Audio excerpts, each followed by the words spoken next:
말씀은 여호수아 15장에서부터 18장까지 말씀을 합니다. 여호수아의 앞부분은 굉장히 좀 이렇게 사건도 많고 여리고성 무너지는 사건이라든지 태양이 멈추는 사건이라든지 아이성의 실패라든지 이렇게 좀 이렇게 기억에 남을 만한 또 많이 들어봤던 그런 사건들 때문에 나름대로 스토리도 있고 또 신기하기도 하고 또 재미도 있습니다. 그런데 그 후반부 10장 이후로는 이제 전쟁이라든지 또 이제 제비를 뽑아서 이제 땅을 분배하는 과정이라든지 그러다 보니까 이제 지루합니다. 그래서 설교하는 입장에서도 설교자도 굉장히 이 뒷부분이 좀 난해하고 어렵습니다. 제가 그랬습니다. 어제 저녁에 이제 말씀을 보면서 15장에서부터 18장의 말씀을 딱 보니까 야, 무슨 말씀을 어떻게 전하지 이렇게 있었는데 그냥 계속 봤어요. 계속 보고 또 이렇게 혹시 이렇게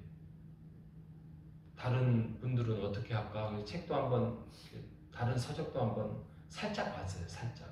근데 뭐 그거는 크게 도움이 안 되더라고요. 대부분 신학책이다 보니까. 그런데 제가 왜 이렇게 이 말씀을 드리냐면 그냥 계속 봤어요. 계속 봤더니 이렇게 막 족보도 있고 사람 이름도 있는 상태에서 딱 마음에 와닿는 부분이 있더라고요. 그래서 성경이라는 게 이런 거구나. 성경이 나의 어떤 설교하기 위하여서 또 내가 114 성경을 읽기 위하여서 이렇게 목적을 가지고 읽는 것이 우리가 규칙이 있어야 되기 때문에 중요한데 읽다 보면 하나님, 성령님이 우리에게 마음을 주시는구나, 하나님이 은혜를 주시는구나, 깨달음을 주시구나라는 마음이 확 와닿았어요. 그래서 막상 15장에서 18장에 막 읽을 때는 이게 뭘 전해야 되지 그랬는데 이게 하고 싶은 말이 갑자기 많아졌어요.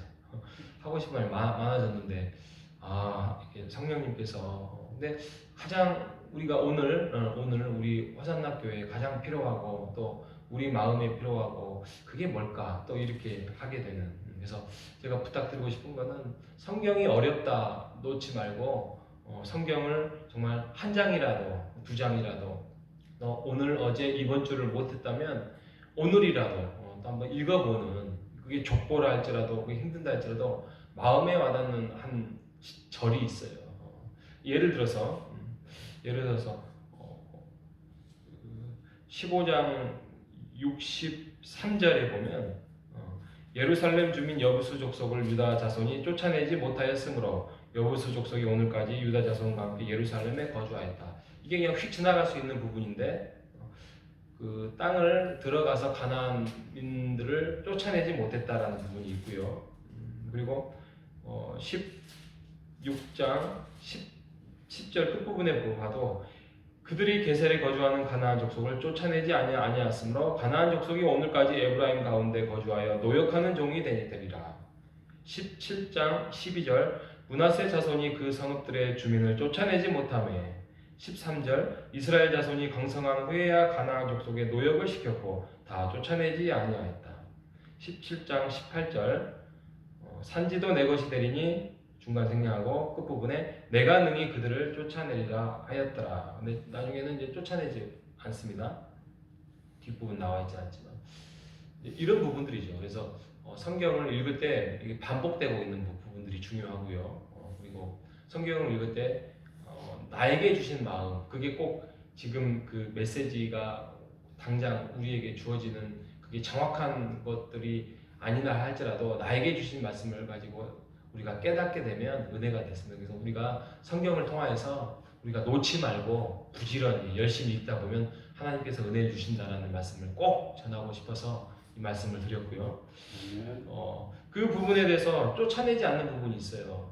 분명히 하나님께서 그 땅에 들어가서 그 가나안 족속을 다 몰아내라 했어요. 다 죽이라, 다 몰아고. 그래서 여호수아는 헤렘 전쟁이에요. 헤렘 전쟁, 진멸 전쟁. 하나님이 악해서가 아니라 하나님이 잔인해서가 아니라 너희들이 이스라엘 민족이 나의 거룩한 백성인데도 불구하고 그들을 쫓아내지 아니하면 그들과 함께 나중에는 동화되어서 너희들은 분명히 변질된다라는 것을 염려했고 하나님께서 그들을 지키고 하나님이 그들 안에서 거룩한 백성으로 하나님의 백성으로서 만들어가기 위함인데 그들은 쫓아내지 않았습니다. 왜 쫓아내지 않았을까? 여러 가지 이유가 있었겠죠. 근데 힌트를 보면 아까 두 군데 있었는데 16장 10절 보면 쫓아내지 아니하였으므로 가나안 족속이 오늘까지 에브라임 가운데 거주하며 뭐 했냐면 노역하는 종이 되었다. 그렇게 돼 있어요. 17장 13절에도 그랬고요. 그러니까 이게 이제 힌트가 될 수 있는데 뭐 다른 이유도 있습니다. 근데 이제 여러 가지 생각을 했겠죠. 굳이 사람을 죽일 필요 있느냐? 우리가 그를 이렇게 종으로서 노역자로서 쓰면 되지 않겠나? 이렇게 사고하는 순간 그들은 이제 주종 관계가 이루어지는 거죠. 관계가. 근데 나중에 그 광야 시대 때 보면 이방인이라 할지라도 그들이 하나님 앞에 온전하게 서고 그러면 그들 또한 제사에 나올 수 있었고 하나님이 그들을 물론 혈족은 다른다 할지라도 그들도 하나님께서 하나님의 이렇게 자녀와 백성으로 보살펴 주셨거든요. 근데 이들은 자기네들이 이제 주인이 되고 종으로서 노역하는 자로서 이렇게 쓰게 되는 거지요.